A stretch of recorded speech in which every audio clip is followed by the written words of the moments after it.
You are listening to Fantha Tracks. Because of the following special program, Wonder Woman and the Incredible Hulk will not be presented this evening.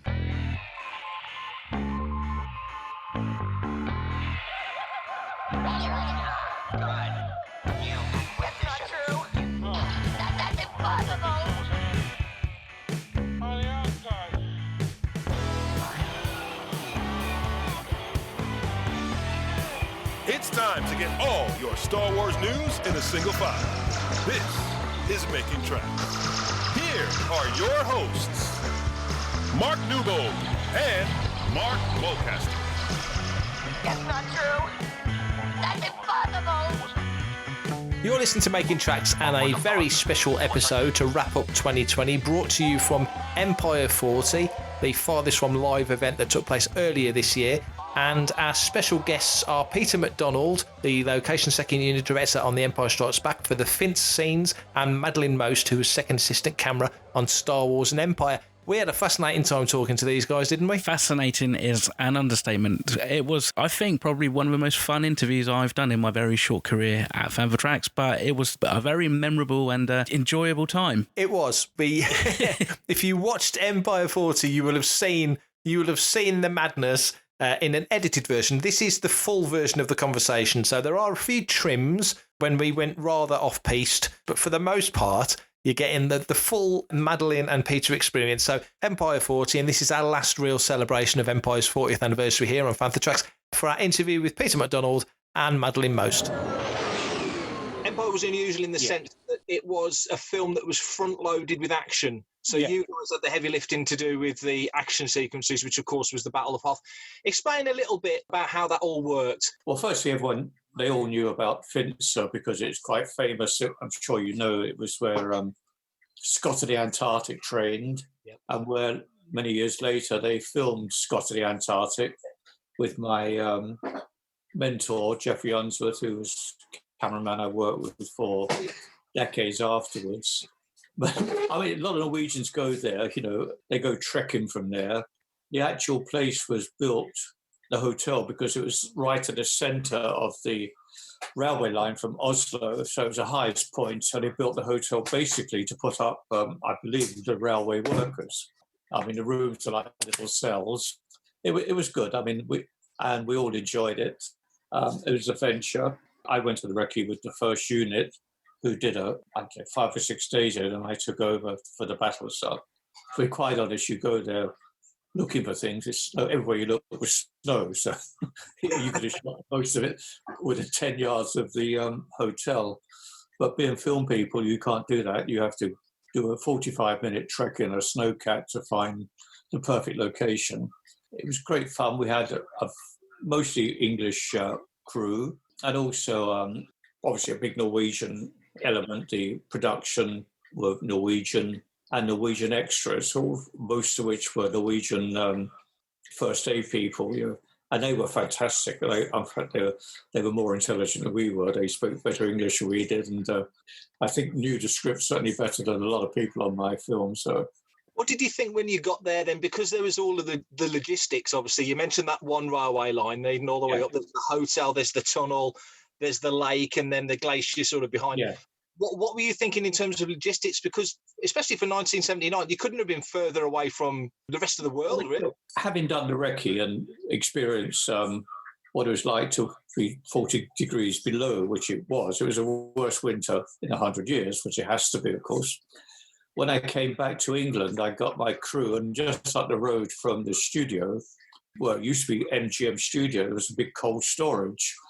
So I put my crew in there for about 2 days with the equipment. They thought I was crazy when I said, "You actually did do that." Used to what it's like to be that cold. I had, obviously technicians I've worked with all my life. So we had George Lucas's old ex-Technicolor camera that we had converted to VistaVision, and that had its own heating generator, and we just had to keep it cozy, and it worked incredibly well. I mean, this thing was older than me, but it worked the whole time. The Araflexes worked very well. The only thing that didn't work as well as we would like, the Americans brought over a up-to-date Mac camera, VistaVision camera, which is highly technical, these two very nice but naive Americans arrived with it about after week 2. Walked into the hotel with this very technical camera, and they said, "What should we do?" And I said, "Well, put it outside and leave it there." And I said, "Oh, it's cold out there." I said, "Yes, and it could be even colder tomorrow." I don't think the camera worked for a single shot during the whole process, and our lovely old ex-Technicolor camera just churned away the whole time. Jeff Glover told the story that the first shot of the film, they had it on a cable to heat it because it was so cold into the hotel room, and they had this long cable, and then it was running well, and they tested it and everything, and then when Irv said turn over or something, it cut, and then they found out that the ladies inside, hair and makeup, they had taken out the plug to make a cup of tea. I'm Anthony Daniels, and you are listening to Fantha Tracks. Well done.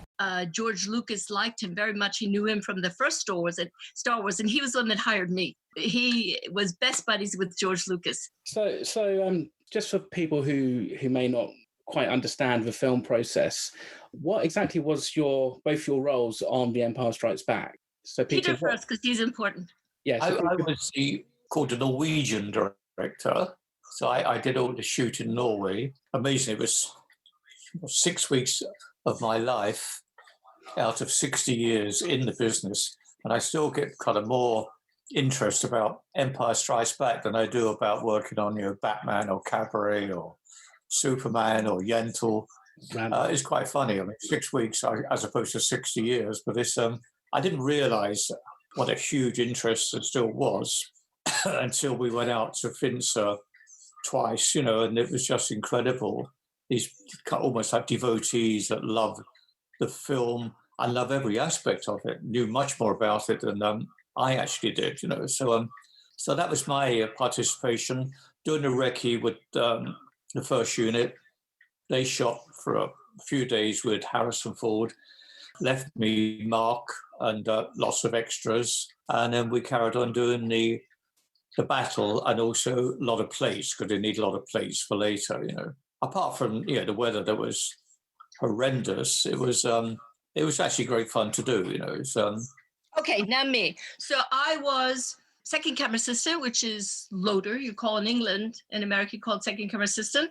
In January, February, I'd been on a film in Rotherhithe, and I got a call, and I said, "This is impossible. It's not for me because nobody knows I'm here." "Yes, there's a call," and it was Bruce Shulman saying, "We would like you to come on our film." And I said, "No way, I'm busy."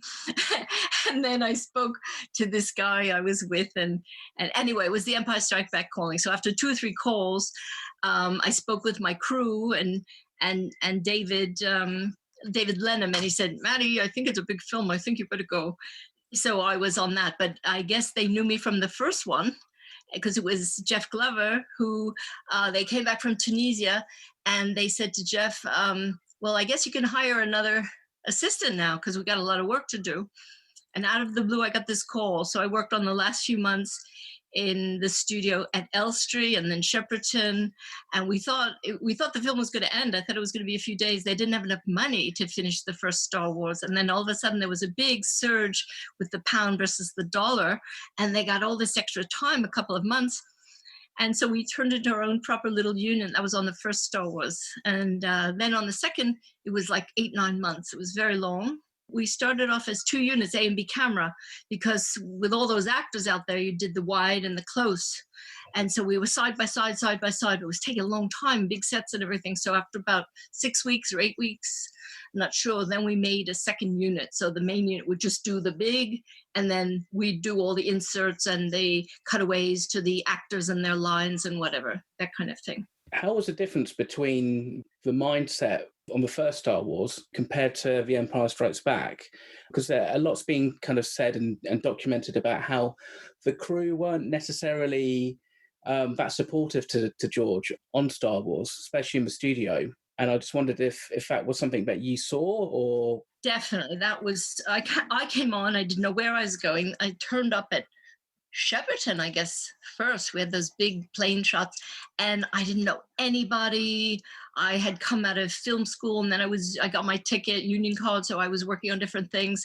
But this was massive. I mean, I was looking around, but I was born in New York, so I'm American. I have American accent. I covered it up, but everybody was like this and that, and the cameraman was furious. Gil Taylor apparently was so pissed off. He said to Jeff Glover, "What's that?" That's my new assistant. He goes, "That's a girl. That disgraces the camera department in England." Wow. But anyway, so I didn't talk to me in 1 week. And then George and Marcia said, "Well, we watched her work. She stayed." But I was observing, and I noticed that this crew was so disrespectful to George. He was very quiet, and he had a beard, and he was very skinny and very small, and he had a Madras shirt and sneakers and jeans, and just very in his head. And Gil Taylor, he's tall, and he did all these big films, and he wore a cravat, with a gold pin. And later, because he didn't want me on, he apologized to me. He goes, "Well, you have to understand, Maddie, that, I worked with Hitchcock, and I had to deliver tea on a tray with porcelain cups, and in my day, da, da, da." But rude. He was really rude to George. In fact, the crew said to me, "Don't worry about this one. It's never going to hit the screen," the English crew. And then finally I said, "Can I borrow a script?" And somebody lent me their script, and I read it, and I said, "You guys are wrong. I think you guys are really wrong. This is so weird. This is so strange. This is going to be a hit." But anyway, on the first day or so, I didn't know Jeff Glover, who hired me. I didn't know Tony Browning, and they were lovely. They were so great. And then on the main unit was Peter Taylor, the son of Gil, the cameraman's son, and he was lovely. And Kenny Atherfold. And Kenny Atherfold, the grit, was lovely. Everybody else was kind of looking down on me. But the American actors, immediately we made friends because, we were...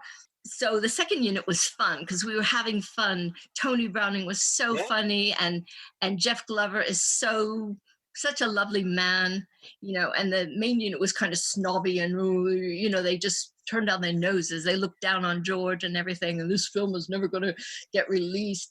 And then 20th Century Fox, I spoke with Peter Beale. Peter was there, and he explained to me all the politics, about Alan Ladd really fought for this film. They had to coax George alone because he was used to making independent small movies. He wanted everything himself, and he didn't talk a lot. He didn't talk to the actors a lot. He didn't give them much direction. Gary was always making fun of that, and Harrison and Mark Hamill was just a whiz kid, so brilliant. He knew everyone's lines. I mean, if any of the actors, it didn't matter who it was on the set, didn't know their line, Mark Hamill would feed it to them. And he was so funny. He was just such a dynamo. I shouldn't really say it because he's still alive, but Tony Way, the first AD, I saw him at a funeral later on, and I said, "You were so rude to George Lucas. How could you do that?" He was the director, and he goes, "Oh, yeah, I made a mistake on that."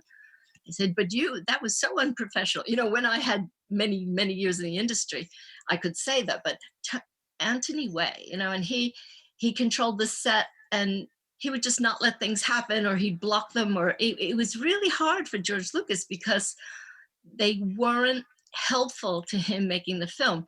Mind you, it was a big fight, and I guess, so George Lucas did a thing with Rolling Stone, and he blamed Gil Taylor for some kind of filters in Tunisia and things like that, which couldn't be correct. But there was a big argument between those two because Gil Taylor, so on the one hand, he helped him with the sets. There wasn't enough money, so he built in the sets reflective things, and he helped out with the production design.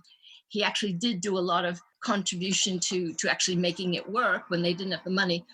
But he was just so awful. In my entire life, I never saw anybody treat a director like that. All of them were just obstructing rather than helping.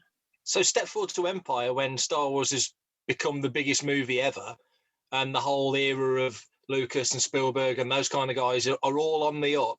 Was there more respect then? No, I mean, George didn't direct Empire, of course. It was Kirsch and an older man and a different tone entirely. But was there more respect for George in general by the time that Empire came around?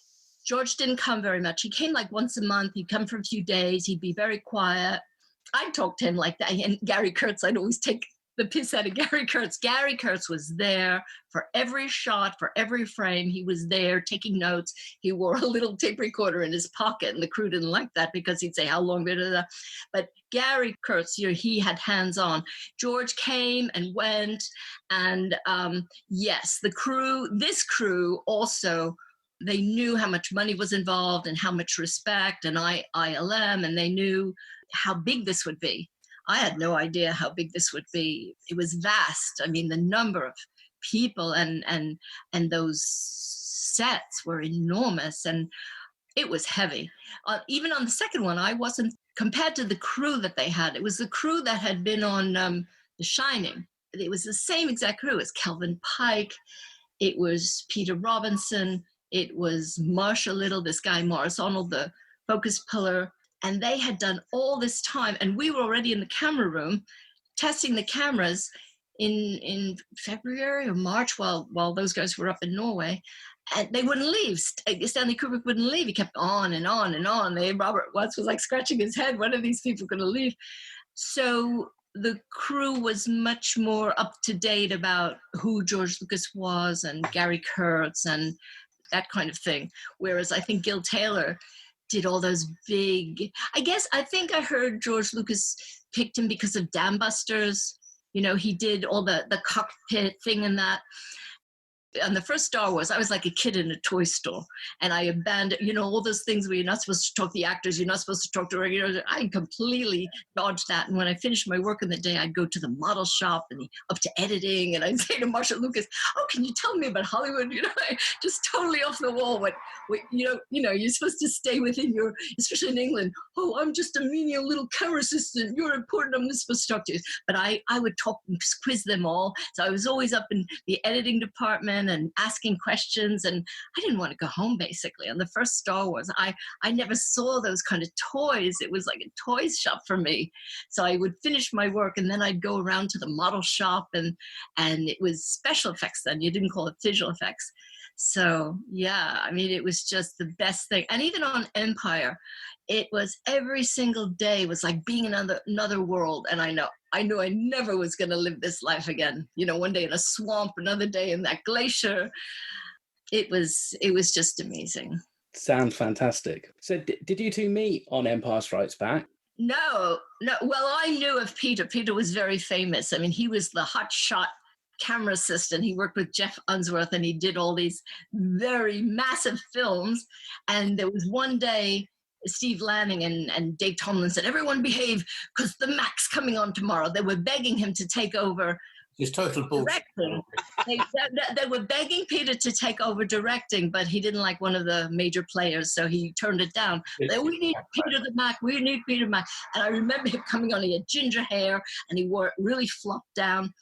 No, I didn't know him then, except for this very famous snobby guy who looked down at everybody. Oh, am I allowed to talk, by the way? Yeah, you talk. Have you got a kindness, Madeline? She said, "Oh, I don't think I want to do an interview," she said, "because I have nothing to say." Okay, take a breath now. You can give me 2 minutes. She'll probably give me 2 minutes of interrupting, so ask a question. Quick. Sorry, Mark. When you came then to doing the shoots over there, who was it that you would report to? Because obviously George was back in the States working the ILM stuff and all the other things he was doing. Kurtz was on set a lot, obviously. Kirsch is your director, but you're another unit. So how did it work in terms of... I spent, I think, the first unit there for a week or 10 days. I don't remember shooting. So I was alongside them, and they used my crew. I had my crew with me. For no reason to bring a first unit crew out, send them back. So, I mean, apart from Peter Susitsky, and then Jeff Glover took over, and I watched what they were doing. I had quite a bit of experience working on fairly large films. Most of it was storyboarded. And what I did, obviously you have to obey the storyboard, but then I used to add other camera shots, which I felt which I always did. So you do other, because it's all right to have someone doing a storyboard in some attic in Los Angeles, but when you're out in Norway, you see what you can be capable of, So I think Gary Kurtz had a bit of a problem with me, but George Lucas saw the stuff and said, let him just carry on, because Gary was quite pedestrian in many ways. He'd worry more about how the scarf was on one of the troopers, and George was more a filmmaker. He knew that with all the different bits of material, he could make the action stuff quite exciting. And when we were in Norway last year, I think they put all that sequence up again, and I hadn't seen it for a long time. And I must say, it was quite interesting how good and exciting it was to shoot. So I must say, I was quite happy with what the results, and I say George was also happy. When it was all over, and they asked me would I go back to the studio, then do like the conventional second unit stuff, inserts of this, and I said no. I said, get out while you're winning. I enjoyed those 6 weeks. I did a sequence completely on my own. Yeah. And when you went back, you'd have then been doing kind of close up here and maybe not shoot for 2 days. And I basically hate all that, So, and at that time, when I did second units, I've been quite lucky in having sequences to do. In fact, it's always been that way, And then obviously from there, I went on to do my own films. And then back, when I got a bit older, back to doing second units again, which just to take some of the pressure off, because directing is fun, but it's not the actual filmmaking, it's the crap that happens afterwards, So you mentioned that being a sequence, and the Hoth battle is very much a sequence. It's almost like a film within a film. It's a contained thing. That clearly interested you as a director at that time, that you would have. Because, how much latitude did you have? You mentioned that their storyboards are one thing, it's two-dimensional bit on paper, but, you had some scope. Oh, yeah, it was a lot of latitude, because, as I said earlier, you often have a storyboard done by some quite clever person, but the other side of the world in an attic somewhere, and he or she does the storyboard. But when you're there amongst it all, then you see all the different possibilities. So what I did on the battle, I used one camera to follow the storyboards precisely, the other 2 or 3, whatever, I can't remember how many I had now, to make it more exciting, And this worked for them. I have worked with a director, that all he does is give the editor the storyboard and doesn't know what other shots you've done that might be really good. The editor just obeys the storyboard, which I always felt kind of quite annoying, because I was saying the heat of battle when it's 40 below, there wasn't much heat, but you see the shots of cutaways, and I think when you see most good action films, a lot of it is on the day you see the opportunities, And I'd say we were very, very lucky because the Norwegian extras were just unbelievably good and very bright, showed them the storyboard, so they really got into it, So it was a challenge, but it was a good challenge, The temperature was a bit of a hassle at times, And a couple of times we only just got out in time before the storm. In fact, one time we lost George's camera. It got buried in a snowstorm, and wasn't until the following day. I thought I'd got to phone him up and tell him. The following day we went back. What happened, I had a Norwegian production manager, and I said, I will only listen to you. If you tell me we're out of here, we'll go. I don't want to hear what else say, or my aunt tells me it's going to be snowy tomorrow, my bunions are this. You tell me it's cold, it's dangerous, and we're out. And we shoot it one day, and suddenly I saw the crew, everything to be slower and slower. And I knew there was a little bit of drinking went on. And I thought, well, I have to have a chat tonight when I get back. And my Norwegian said to me, he said, we leave, Peter, we go back. I said, but look, he said, hypothermia. And without realising, the temperature really dropped even more. And then the storm caught everyone by surprise, and we just had to leave, get in the snowcats. And he just said, we have to leave everything and go. And we did. And the following morning, it was okay, but the whole landscape had changed with the snow. And went out to look for George's camera, and everything, just all I saw was snow. And I thought, I got to phone up George and say, I know it's only 50 years old, his camera, but we'll never see it again. And then we heard a put, little noise, and we had a little Honda generator attached to George's camera with a heat blanket. Yeah. And that, amazing, it's a great advert for these Jennies. It was under the snow, but it was still slowly pumping out the heat. So we dug up the camera, and I think it was glad to see us. I certainly was glad to see it, So I think in those days, George didn't have the greatest sense of humour, I don't think. So I don't know how well he would have taken it. Yeah, that would have been an interesting conversation, I think, to have had. Yeah, there's good news and bad news, George. Yeah. Yes, Madeline, don't be shy. I think it was Mike Brewster who had a cat, snow cat, and he had the camera behind and he looked back and it kind of disappeared. But you said something before about Kirsch and leaving Peter alone. George loved Peter's work and he had him direct some of the Indiana Jones afterwards, because it's true, I don't know how I heard it, but that Gary tried to direct things and then George said, leave McDonald alone, just leave him alone because we like what he's doing. But Kirsch was the most amazing director. He was so interested in everybody. I mean, especially the actors, he really listened to them. I mean, Gary and Harrison had problems with the lines and he'd go, okay, what do you think? You know, and they'd go and they'd discuss it. But he was so open to everything, even though he was quite old and everything. He seemed like the youngest guy on the set, and he just had a way about him. He was just an amazing director. And so they went for a week and then they came back to the studio and those guys were left in Norway. But he was just an amazing guy to work with and very, he respected the script and everything. You know, you have to turn in the script that's written, but he also did listen to the actors and they could contribute or make their input or say what they had problems with or whatever thing. He was a wonderful guy. I think he started off as a photographer, and I think that gave him, he loved visual, so you could get on with him very well. Because I've worked with one director, we went on top of the Jungfrau Mountain in Switzerland. In Switzerland, we did close-ups of people against snow, and then we came back to the studio and they built the set so we could do the wide shots, which didn't be, but we found out later, I was a clever boy at the time, that his father actually owned Paramount, and that's who the film was for. So no one could tell him, no, you arsehole, you do the wide shots in Switzerland, the close-ups of EMI.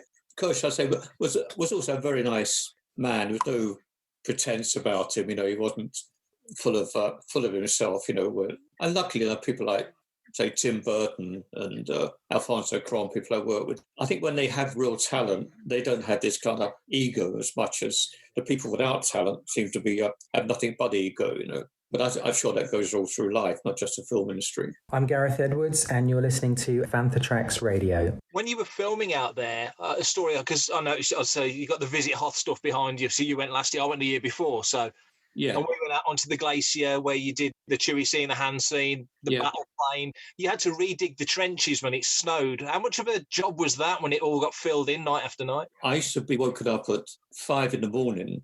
to decide where we went, you know, whether we went up the top of the mountain, which was like a 45, 50-minute trip, or we went down in the valley and shot there, you know. And, well, it looked dodgy up the top, so we're going back where we had the trenches.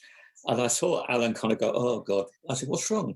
He said, look out the window. And I hadn't thought overnight the trenches are totally filled up with snow. So luckily, everyone kind of mucked in. And I think I said earlier, that's why people don't do trench warfare in the snow, because overnight they get filled in. But, I mean, that was we had that, and we had the gun in place for that type of thing, you know.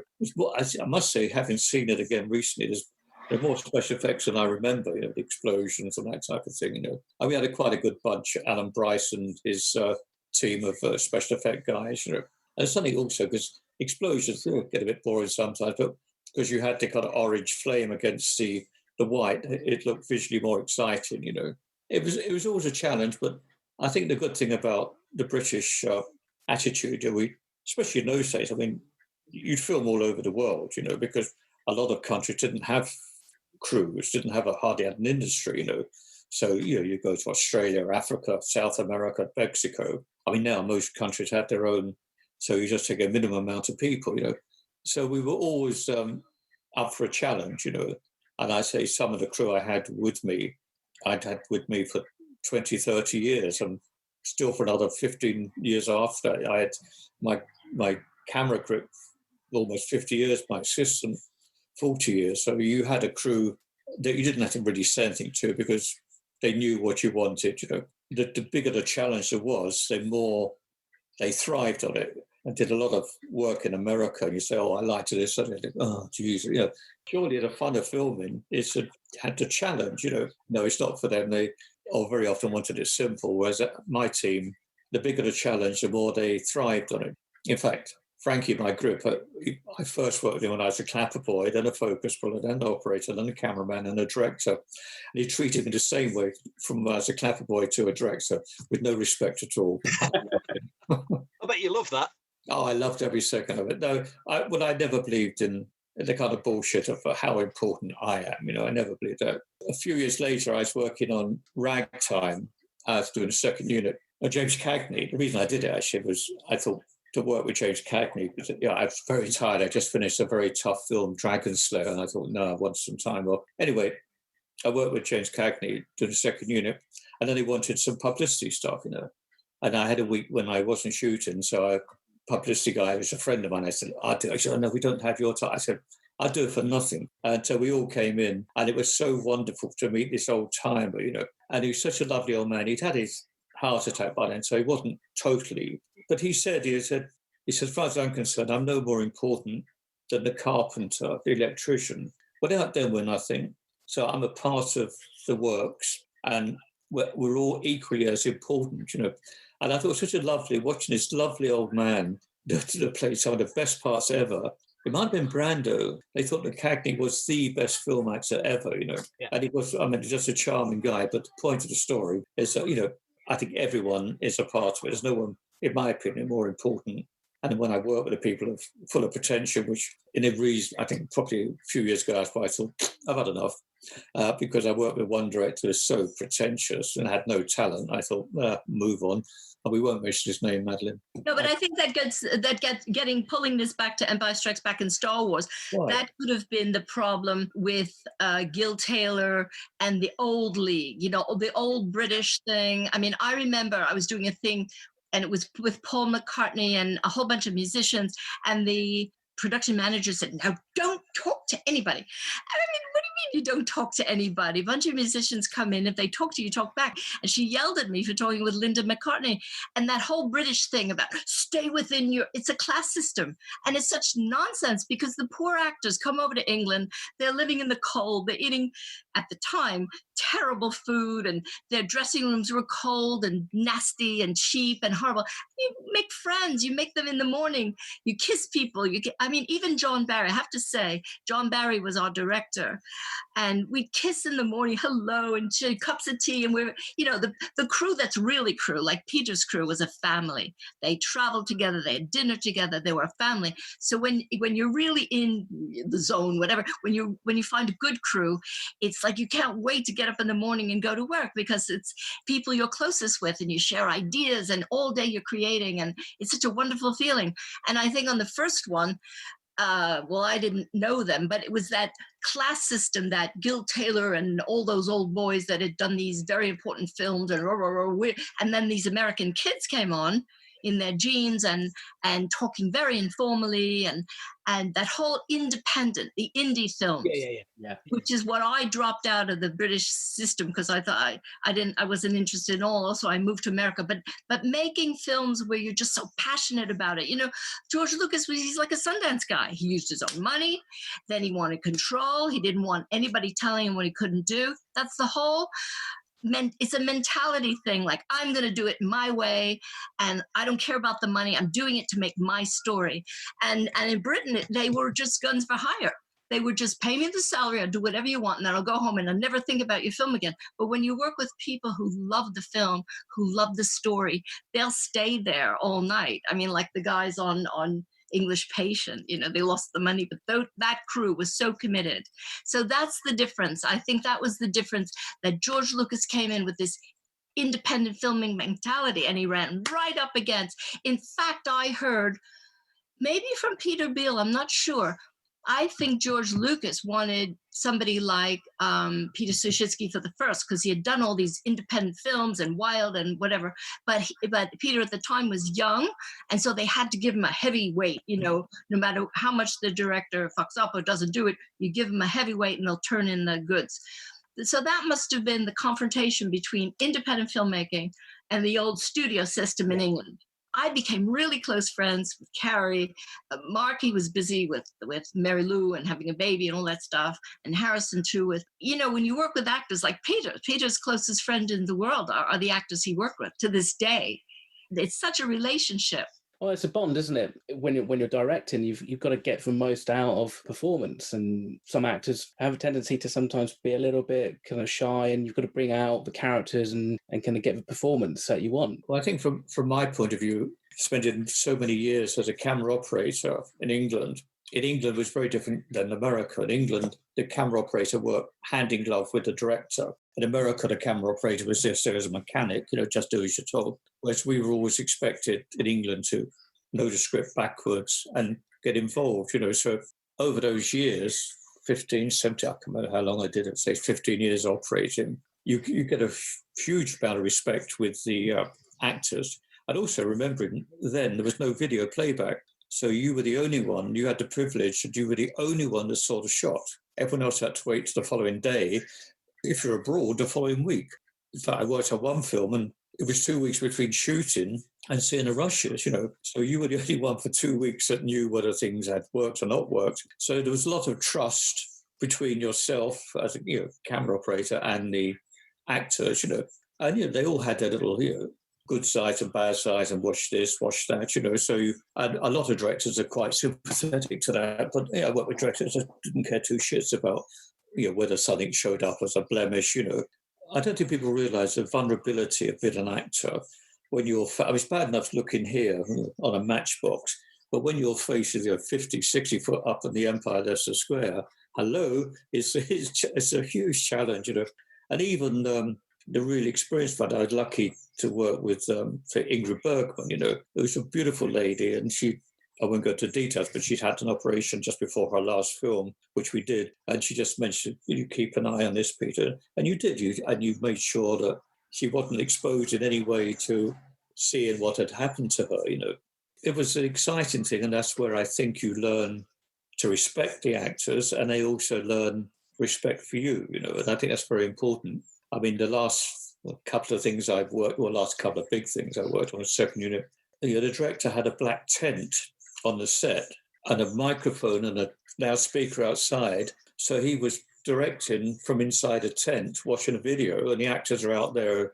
in the rain. And I just couldn't believe this, I've never in my life seen that, Then I took over the sequence a couple of days later, and I'm out there in the rain with them, talking to them.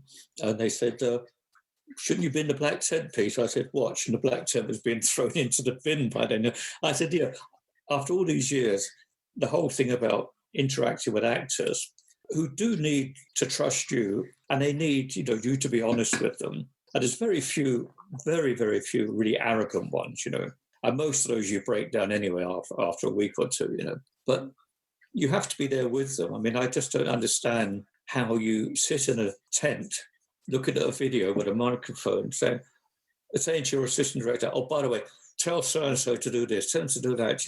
If you want to talk to me, you talk to me. You don't talk to me through a tannoy system, I think Madeline's shyness has got over. Yes, Madeline? Well, as a young man, Peter had done 3 films with Laurence Olivier as a camera assistant.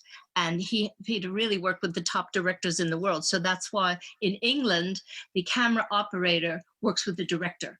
And you're exchanging all the time, talking, how are we going to do this? And he worked with Blake Edwards. I also worked with Blake Edwards at the end of his life, but they did Pink Panther. So if you're a camera operator, you're in the mind of the director. And when I moved to America, I worked in America, it's like the DP, it tells you what the shot is because they're very jealous about the relationship with the director. But in England, it's very much tied into arranging the shot, and the lighting cameraman just lights the set, and it's so enormous. You're busy with your sparks and everything. It's a whole factory. I think we have to say one really good thing about Gary Kurtz, because he was funny, but people don't give him the credit because he had an awkward personality. Like Peter said, he went by the rule book. He was trained in a different way, but he really did run George's circus. He was there for every shot. He was in front of the actors. They knew him. Whatever unit, he was always there, asking questions and making notes, and so George could leave him. George could come like once a month, fly over, see everybody, go away, give some ideas and go back. And it's unfortunate that he died because he did have his sides that, as I said, the crew didn't like, but he kept a little tape recorder in his thing, but he was there face to face on every shot. He did do the legwork. He took stills, the millions of photos. I don't know where they are and what archive. It was Kurt's almost like the public face of Lucasfilm for you guys. Everybody else was a crew member, professional crew people, moving from project to project, but Kurtz was the Lucasfilm guy. Yeah, and Carrie would tease him, and she was always, she would really tease him, and he had such a presence, but he did in the end keep everything under control. And he might have upset the directors or whatever, but he was really there in front of them, watching them. And yeah, I guess it's not a popularity contest, is it? I suppose when you've got to wrangle that many things, you've got to make sure all the parts are moving at the same speed. There was a big controversy. The biggest joke in the world is when Harrison is going down, he's going to be frozen. And Carrie says, "I love you." And he goes, "Yeah, I know." And everyone was laughing. We were all laughing and we were all hysterical about this. But only because of Paul Hirsch, I read his book. And then I read other books subsequently. They had a very big discussion about that when they went back to edit. You must know the story. Yeah. And then Kirsch gave his version of it, and they did a test screening, and they saw the audience reacted. But for us, we were hysterical laughing. That was like the biggest joke on the set. We'd go to, "Hey, Harrison, I know." It was just, it was so corny. And even in the first Star Wars, I mean, most of the crew wasn't paying attention, but me, being American born, dialogue was so corny. And you thought, who thought of this stuff? It was really popcorn. Yeah. Even in 76, I was going, it's a little weird. That's a little dated, that cover, that dialogue. For everything in one location, daily news, reviews, interviews, podcasts, video, and social media feeds, bookmark FanthaTracks.com for Star Wars news 24/7, 365.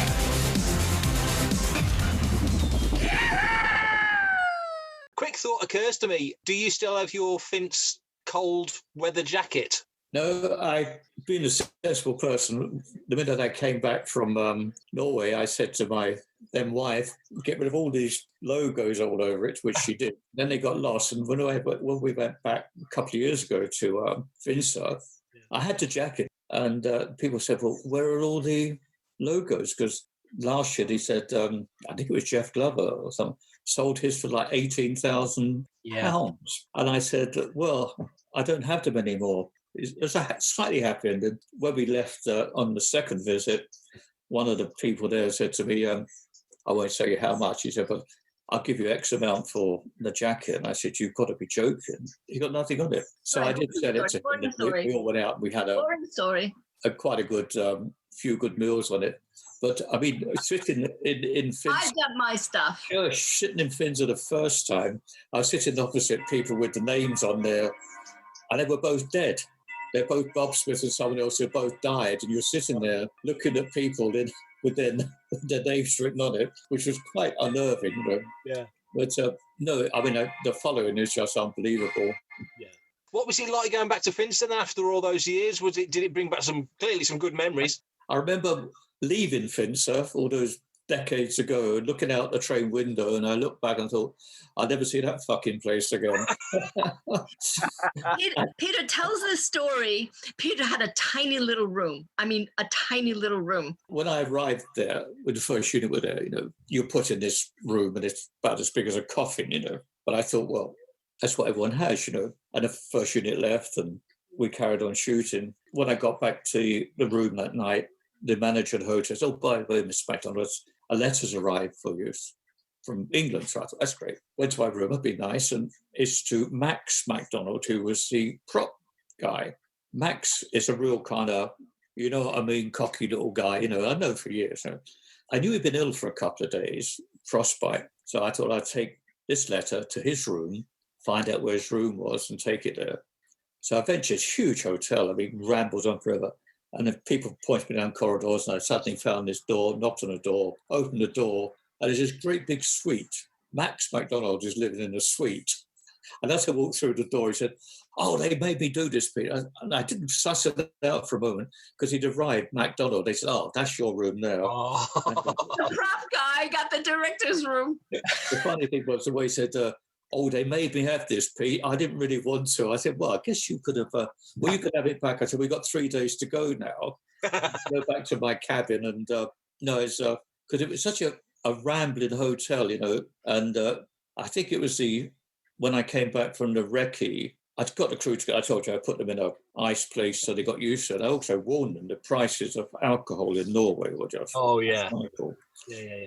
So that I didn't want any whinging and moaning when we got out there. This same night, I was looking for Max with the letter.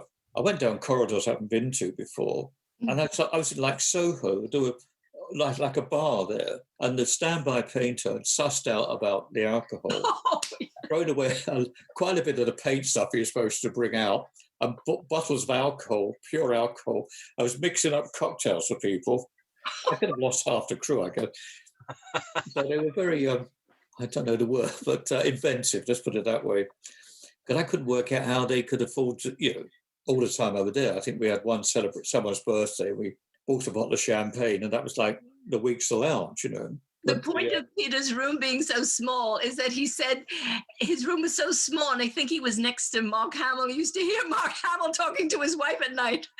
the wooden walls was open. Yeah. Apart from the fact that some of the crew may have had alcohol poisoning from the cocktails, you mentioned actually at least one had frostbite. Was that quite a common occurrence then? No, it wasn't that. I mean, I got a bit of frostbite on my cheek, and we had a very good medical person. They just said, well, best thing to stop shaving, which I did, and for the first of my life, I had quite surprised. I suddenly had a red beard, like a bloody Viking. But there was, I think one person had it very bad, and also it's quite difficult because like the camera sisters can't fiddle with the camera and wear gloves, but so they just take them off. If you put your finger on the metal for too long, it would, if it's cold enough, it would stick. And I can't remember, someone did get frostbite. I think Maxie got a bit, and but I said once I stopped shaving. I have made a career out of wearing a mask. I want you to save your life by wearing a mask, and maybe save the lives of others by wearing a mask.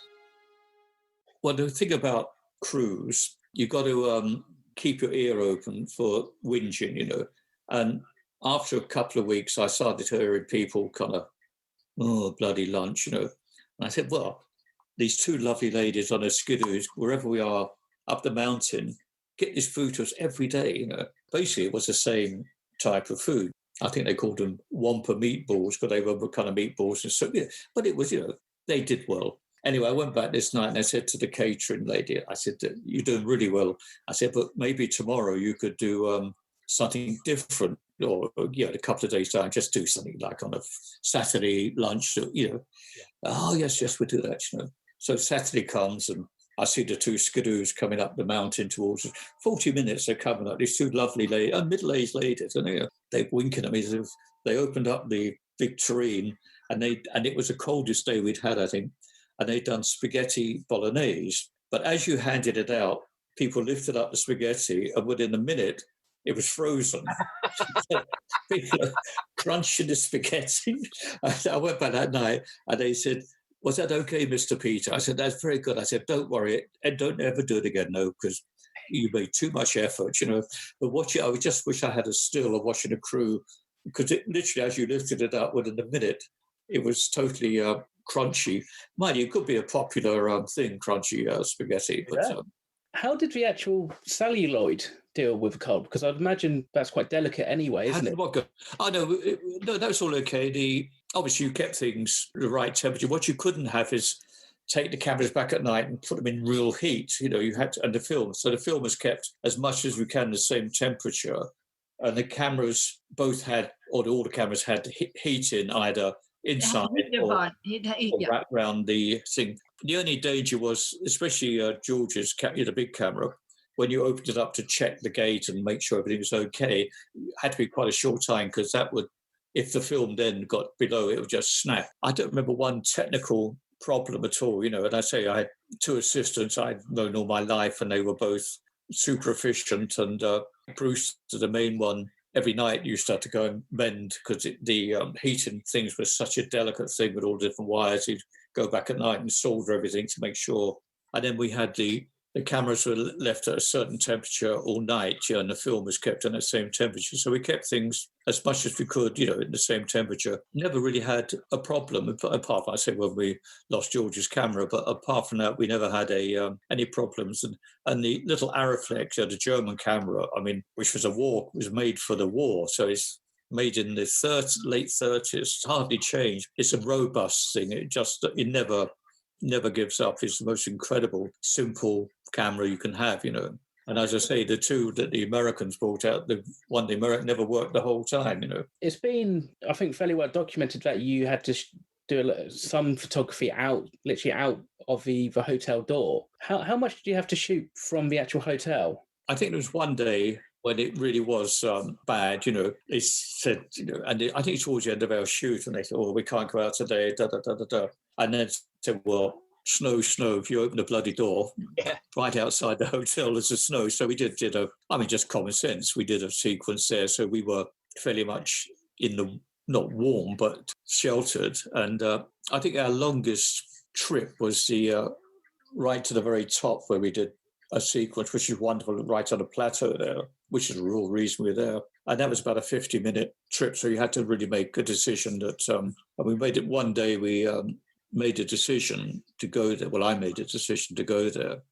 And as we got to the top, the clouds just dropped down again, They're all saying, why are we here? I said, because of the view. But of course, there's no view, The thing is, maybe I'm losing it, And then we had helicopter for the extras. And this American guy was some sort of supervising position, very inexperienced. He was the ILM guy, Jim. Yeah. He said, and he also represented the production of it. So, we have to shoot, Peter. I said, well, I got the crew here. I haven't got a view and I haven't got the extras now. And you could hear above us this big helicopter. Boom, boom, boom. This is wrong, I said, because I've done a lot of work with helicopters now. And obviously the helicopter was out the cloud. And he said, well, can't they just jump out? And so I said, but we don't know whether they're 50 foot, 100 foot, or 10 foot. Obviously, they're high, otherwise you'd have felt the downdraft. And this idiot said, well, maybe one should jump out and we'll know. I said, oh, yeah.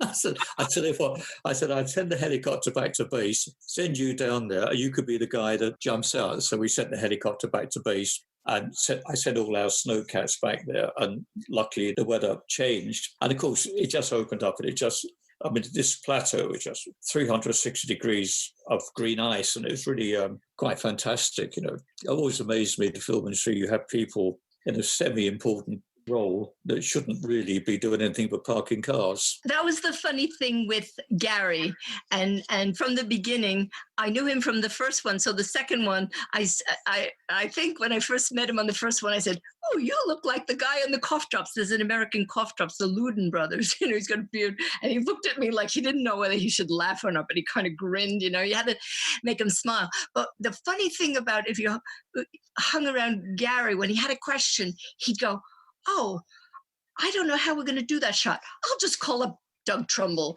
I'll just call him Doug. And he's like, Doug Trumbull. Oh, my God. These were like icons to me. And then he'd go, oh, I don't know about that editing. I'll just call up Walter. He meant Walter Murch. And then, oh, I don't know about that shot. Maybe we have to ask Francis about that. And these are just, they're best friends. And to me, I'm like, my mouth is dry. Oh, Francis. Everyone was involved. And that was the funny thing. And everyone visited the set. Everyone. It was just so funny. I worked with George again on Labyrinth. Right. And then I did 2 episodes of Young Indiana Jones in Africa, which was great. They were marvellous to do. And what was good for me was I did 2 episodes that kind of joined together, but they were going to be sent out separately. And luckily, George liked it very much and put the 2 together and made a movie of the week of them, which was quite an honour. And also I thought I might get a little bit of extra, because suddenly, instead of a TV series, it was a movie of the week. But I was told that George doesn't like talking about money, and he does it a different way, which turned out that the different way is he kept it all for himself. Hence, because he needs the money. I went out to the ranch to do the editing, I don't know if either of you been there. A few years ago, yeah. It's George's home. I mean, it is huge. I mean, I was picked up at the airport at San Francisco at night and driving, and I said, when do we actually arrive? He said, we'll be driving through the grounds for the last 15 minutes, And he has, like, in the middle of it, he has like a colonial village. It's had these buildings are all American colonial, and you go to your room, and as I walked into the room, voice said, welcome, Mr. MacDonald. And I said, well, someone's here? I said, yes. He said, where are you? We put your food in the library, because I had a library as well as a room. And I said, no, I just walked through the library. There's nothing there. I said, your food's there now. And they know you've come there. And it's like a kind of strange, surreal film, So the food is, someone's seen you there, laid the food out. And then the following day, because having jet lag, you wake up at 3 or 4 in the morning. So I walked around the grounds again. And then as it got light, I walked for a long way and eventually climbed a hill, and down the valley there was the main area where George was, And then I went there to edit. And there's myself and another director. And I said, you go first. And because I was intrigued by this place, because on the top floor, on the ground floor, you have this incredible library with a wooden staircase. I mean, everything is so beautifully done, all by local craftsmen. You walk down the stairs and you're in another world, It's a bit like Doctor Who going in the police box, And George, of course, George loved all the technical. I mean, I personally never got into that, but he loved all that, Anyway, I went down below after the other director had finished, and George had edited a lot of the stuff, including the stuff I'd done at First World War. I was really proud of this stuff. First World War, we had horses galloping through the trenches, and I got long tracking shots and crowd. I thought, wow, it's really great. And he played it all in one long shot. So he could, out at sea, he could put battleships, So he said, what do you think? And I said, well, all those tracking shots and horses jumping over camera. He said, yeah, but you couldn't see the battleships. I said, yeah, but, he said, well, I think this is really good. So I thought, shit. So I walked to the window. There's a window here where you look out kind of ground level. And I looked out into, like, everyone arrived at work and cars outside, And I turned around and he said, well, what do you think? I said, well, George, I look outside your window and I see a colonial square with about 30 Mercedes outside. I said, I look outside my window at home, I see a second-hand Volvo. I said, so you must be getting something right. And he laughed, because he had no great sense of humor, but he started laughing. He said, okay. And then we did re-edit, and I got about 4 or 5 shots back, because for him, it wasn't so much about the excitement of the thing. It was like, oh, aren't I clever? Because remember, this is early days in visual effects. So I could put this there, that there, and I can change this for that, Whereas I felt people wanted the excitement, But it was a good experience, and it's a little bit unreal, or surreal, I guess would be the word. But that's his life. I mean, in fact, we did talk about it. He said, I love this now, he said, because I can send directors all over the world shooting, because he influences the script. They shoot the stuff, all comes, but I don't have to get up at 5 in the morning and stand in the cold or the heat. Comes back here, and then I can edit to my heart's content. And also, he had the budget that you could change things as much as you wish, Oh, yeah. You mentioned you worked on Dragon Slayer as well. And so that was a tough shoot. But again, that was ILM worked on that. That was an effects-heavy show. How tricky was that to film? It was quite tricky, mostly because the first year director was fairly inexperienced. So it was often a bit of a battle, because once again, the storyboards were like a Bible, which is, but I also had quite a large dragon head, which is animated. So you could do really... You didn't always depend on blue screen or green screen. You could do a lot of things for real, which I did, And luckily, the producer of Dragon Slayer was Howard Koch, who was a wonderful producer, an old-time producer. Really, he was a proper producer. He said, tell me what you want to do. I said, okay, Peter, that's great. Just leave it with me. And so I didn't have to go to the more inexperienced director. I could deal through Howard, had been around for even longer than I had. And he would suss out immediately whether it's worth it or not, So that was quite exciting. I worked on Dragon Slayer too, and it was Matthew Robbins, one of George's friends. All of the friends started getting films too. Matthew did seem very experienced and very like in his own kind of world. And I don't know, because I was only on the first kind of week. But the funny thing was this old guy came up, you know, all these men hit on you and you're the only girl in the film, 900 people. So this guy came up to me and goes, "What's your name and what do you do?" I went, "I'm Madeline Mouse and I'm the camera assistant. What's your name and what do you do?" And he goes, "I'm Howard Koch and I'm the producer." And I went, "Oh, Mr. Koch, I'm so sorry. All these men are always doing this and disrupting me from my work." And he said, "Madeline Mouse, that's the name of my wife's best friend." And I went, "Oh yeah, right. Pick another line." And when I moved to LA, I used to get her mail and I met her and it was his wife's best friend. And wow. Howard Koch and I became great friends. I used to visit in Paramount. But on that film, he said to me, I said, "I'm only here for a week. I'm replacing somebody and they won't bring me to Scotland because I'm only here for a week." And Howard said, "No problem. Would you like to be my assistant? And you could become a producer."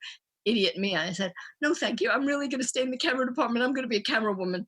But later he said, "Well, anytime you want to come to Hollywood, I'll get you in the union, this and that." And it turns out that my husband was Michael Davis, a cameraman.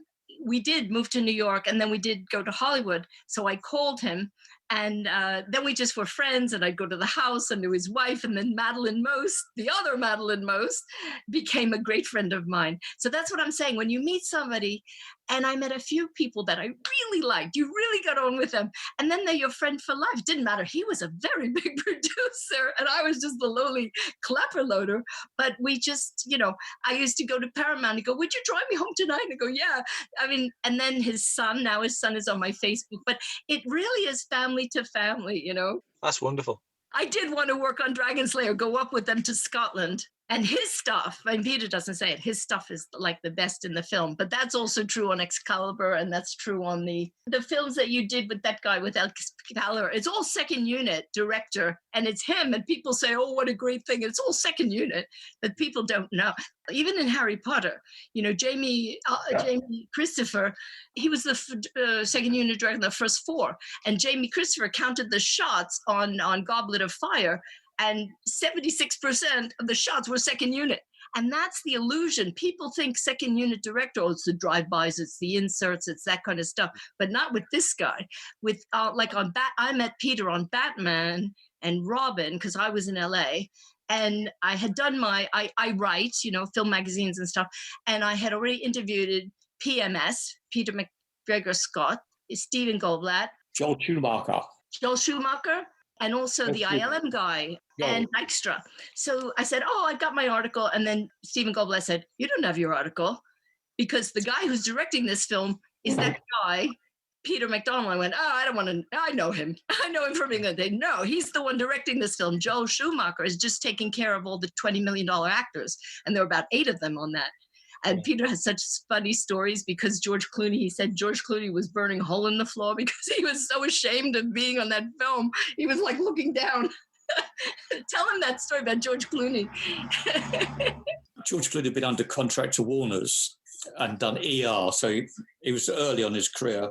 And they said, "Well, you're going to be Batman." I don't think the last thing he wanted was to be Batman, but he had no choice in those days. Because I'd done the first one with Tim Burton, so I really understood all the different problems with the costume and the action. And George came on to my set to shoot with me, and he's like this, with his, like a bull, you know, with his... And I said, "If you've lost your contact lenses," I said, "I'll get the crew to look for them."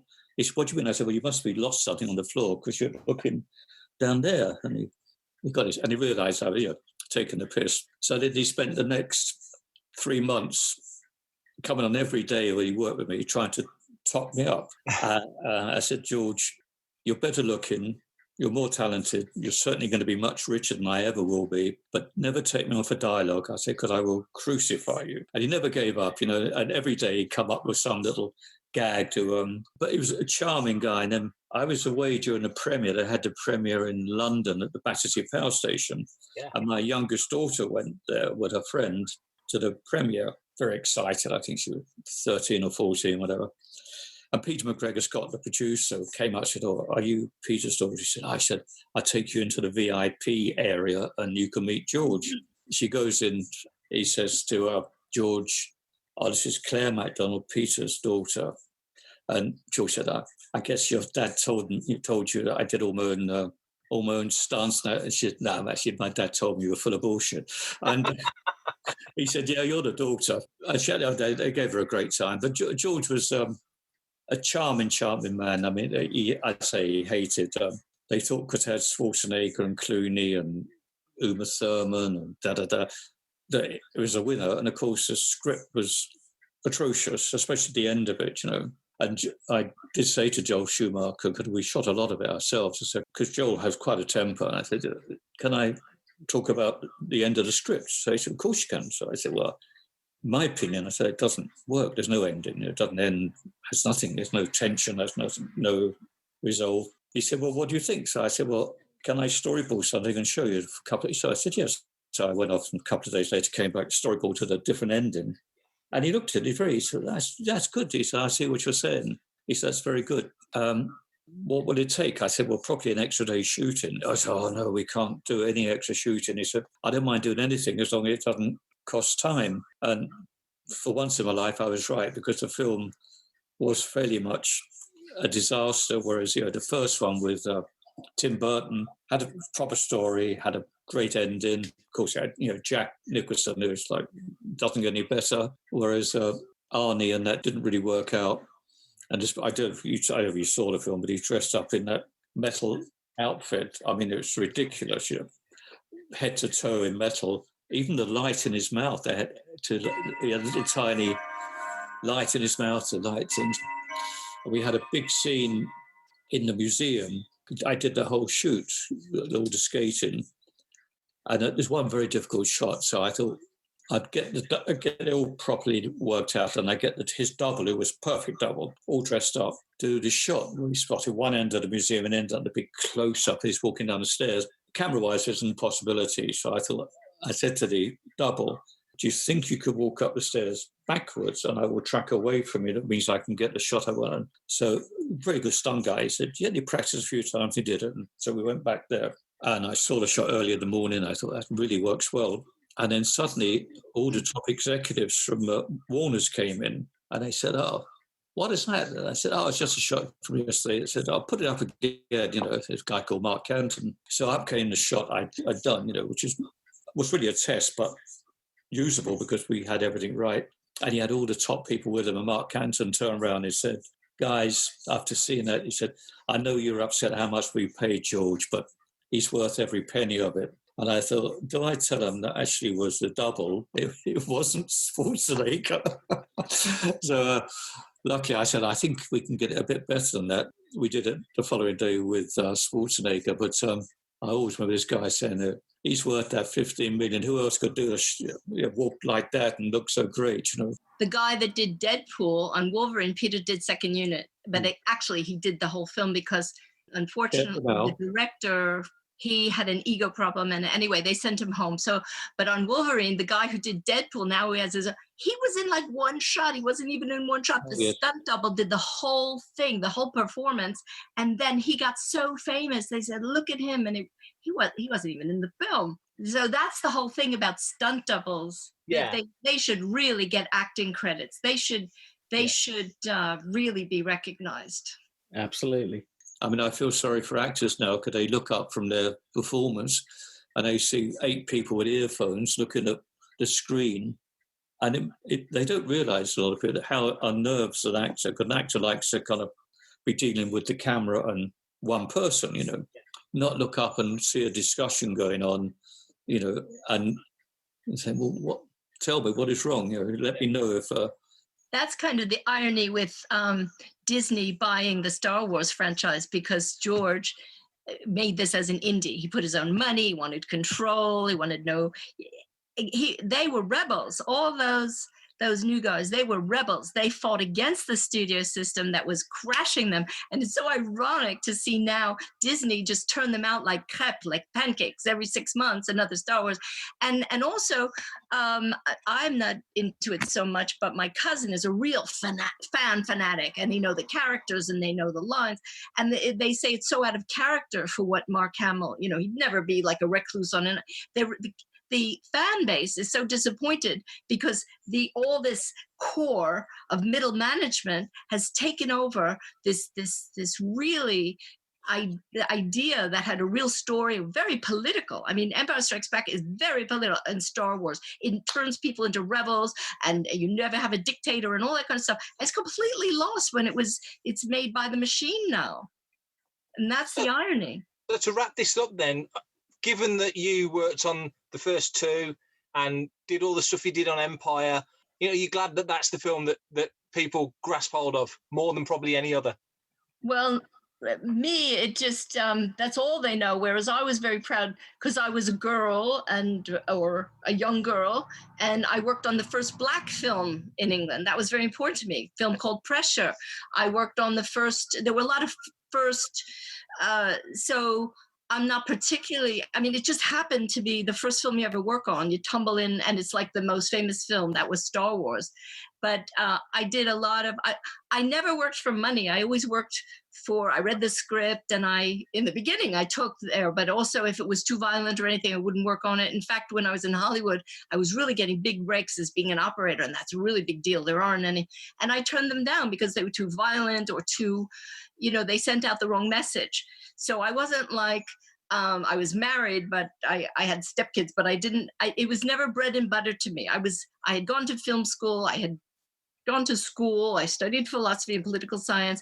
I was in film to help make a statement. And even now, I'm more involved with documentaries because this world is so fucked up that you've got to train people's minds. So these franchises and these, all these Superman, Spider-Man, blah, blah, blah, they're just machinery film, and they don't make people think. So it was just two films. There a lot of publicity, but my own personal career is, because people say, well, why didn't you work on the third, or why don't you work on it again?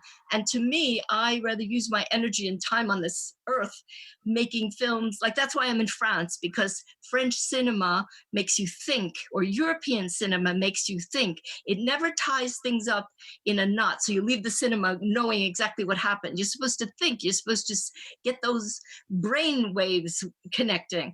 And Hollywood films put you to sleep. And they're really there for popcorn and drink the Coke. And that's what pays for the film. And we saw that with Wolverine, because Peter's friends with the producers, but they make much more on the video games. So actually the writers spend much more time writing the video games, because that's where the brain energy is. And the movies are calling cards for the video games. So that's why I'm so dismayed by the industry. I only want to know about independent films and people with ideas that make people feel independent, not this herd mentality, go to another Star Wars film, buy the merchandise. That is totally the wrong message. And George, only on the first two films, it's true that if you wanted a friend to come, you had to sign a non-disclosure, because it wasn't that he wanted to make so much money. He wanted to make enough money he could do what he want. Because I remember that $1 million shot, in that book when they say, that this shot is costing $1 million with Dykstra. He wanted to be independent. That's why he made all those different merchandising things. It wasn't a goal just to make money. And today the directors are they're not invested in the film. They're invested in the big salary, and then maybe they'll get something, but they never make their own film. So that's why I'm curious about this Taiki. Mm-hmm. They say he's going to direct the new one. Yeah. Actually, my stepson, Michael Davis's son, is Ben Davis, and Ben Davis' son is Roman Davis, who is Jojo Rabbit. So I'm interested now in Taiki, if he's going to do a Star Wars, if he's going to do his own thing, because he seems to be a very independent-minded guy, and also he's writing voices of native Aboriginal people. So I hope that shatters this mentality, Disney, the Disneyfication of the world. It's terrible. And Peter, same question. Are you glad that Empire is remembered so well, considering you was part of such a important chunk of it? Yeah. Obviously, I was surprised. I still am surprised that it. Yes, I'm sure. I think it's the best of the first three by far. I still wonder, after 60 years, this 6 weeks seems to be the most important 6 weeks of my life. It wasn't for me, but it is for other people. I said, when we went to Norway year before, I was a bit reluctant. Alan Tompkins, the art director, persuaded me to come and you'll enjoy it. And the people I met there were wonderful, and they weren't nerds. They really cared about it. They knew about it, and I got a bit more respect then for the film, and as I said earlier, having watched it again, because I did find, I think Madeline said earlier, some of the dialogue in the first one, and even in Empire, between the main actors, was sometimes quite childish. It wasn't, but the action and the effects were so far ahead of their time. So yes, it was. If you're asking, yes, obviously I have a certain pride in having worked on it. And I'm still waiting for the residuals to come through, but I'm sure they will soon. I think that's a good place to leave it. That was perfect. Yeah, I hope George shares that one. Lovely to talk to you both. Thank you. Thank you. Thanks for giving us so much of your time as well. Yeah, really It's a pleasure. Farewell, and thank you. So if you want to be a part of the action and stay updated on all the latest Star Wars news, visit fanthatracks.com or check out the free, cost nothing, Fanthatracks app through the App Store to follow us on your mobile device. You can reach out to us and send in your listeners' questions by emailing radio@fanthatracks.com. Comment, like and share on any of our social media feeds @Fanthatracks, and be sure to subscribe, leave a review, please, a 5-star one would be nice, on Amazon Music, Audible, Apple Podcasts, Google Podcasts, Spotify, or your podcatcher or smart speaker of choice. And as always, thanks to James Semple for composing the Fanthatracks intro, Adam O'Brien for our Making Tracks opening music, and Mark Daniel and Vanessa Marshall for our voiceovers. And be sure to watch Good Morning Tatooine, which is our weekly live news show on Fanthatracks Facebook every Sunday evening at 9 o'clock UK time, which then hits YouTube, Fanthatracks YouTube, Fanthatracks TV, and the site very shortly soon after. Coming up next on Fanthatracks Radio, it's Cannon Fodder.